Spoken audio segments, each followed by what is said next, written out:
కేంద్రం అనేది మిథ్య, కేంద్ర ప్రభుత్వం అనేది మిథ్య. ఆ వ్యక్తులు గుర్తుపెట్టుకోవాలి.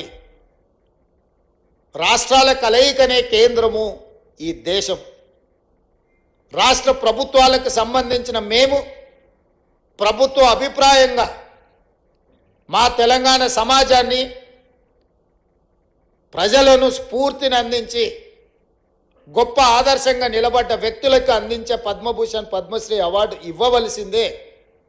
దానికి ముందు వరుసలో ఉండేవాడు గద్దరన్న, వారితో పాటు చుక్కా రామయ్య గారిని, అందశ్రీని, మిత్రుడు గోరెట వెంకన్నను, జయతీర్ తిరుమలరావు గారి పేర్లు నేను ప్రతిపాదించిన. ఇందులో ఏ ఒక్కరూ మా పార్టీ కార్యకర్త కాదు, నాయకుడు కాదు, కాంగ్రెస్ పార్టీ సంబంధం లేనోళ్ళు. మిత్రుడు గోరెట వెంకన్న ఇప్పుడే చెప్పాడు. నాకు కొంచెం ముఖ్యమంత్రి గారిని చూస్తే ఏందో ఈ వేదిక మీద ఉన్నా ఉండకపోయినా ఎట్లా అని. 14 నెలల్లో ఏ రోజు కూడా గోరెట వెంకన్న వచ్చి నన్ను అడిగింది లేదు, నన్ను కలిసింది లేదు. అయినా వారి సమాజానికి అందించిన సేవల్ని దృష్టిలో పెట్టుకొని వారికి కూడా తెలియదు నేను లేఖ రాసిన సంగతి నాకు తెలిసి పత్రికలలోనే మాట్లాడినప్పుడే వారికి ఏదైనా ఐడియా వచ్చిండదు. వారికి సమాచారం కూడా ఇవ్వలేనే. నేను నా బాధ్యతగా భావించిన. నాతోని విభేదించినా సరే, లేదా సమాజం కోసం వాళ్ళు నాతోని విభేదించినా ఇంకోరితో విభేదించినా అనే దానికంటే 4 కోట్ల తెలంగాణ ప్రజలతో వాళ్ళు ఉన్నారు.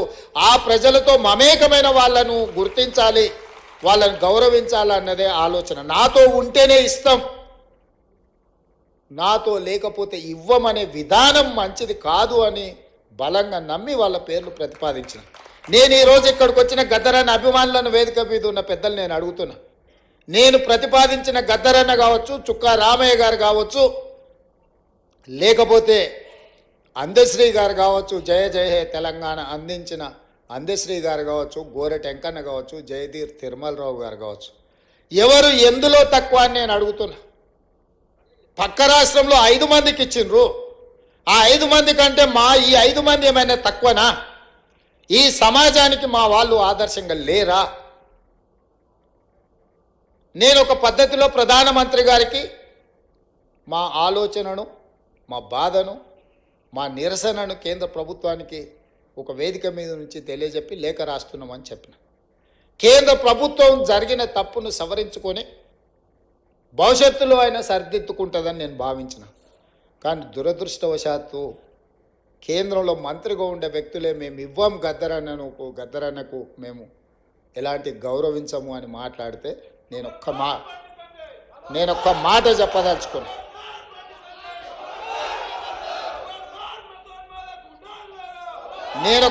చెప్పదలుచుకున్నా.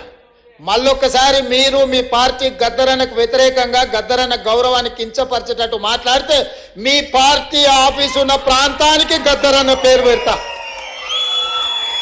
నీ పార్టీ కార్యాలయం అడ్రస్ రాసుకోవాలంటే గద్దరన్న గల్లీ అని రాసుకునేటట్టు చేస్తా బిడ్డ మిమ్మల్ని.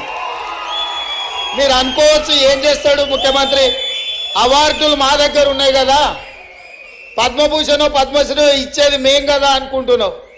కానీ నీ పార్టీ ఆఫీసు గద్దరన్న రాష్ట్రంలో ఉంది, ఆ సంగతి మర్చిపోవద్దు. నీ పార్టీ ఆఫీసు ఉన్న ప్రాంతానికి, ఆ కాలనీకే గద్దరన్న పేరు పెడితే అప్పుడు ఎవరు పేరు రాసుకుంటావు?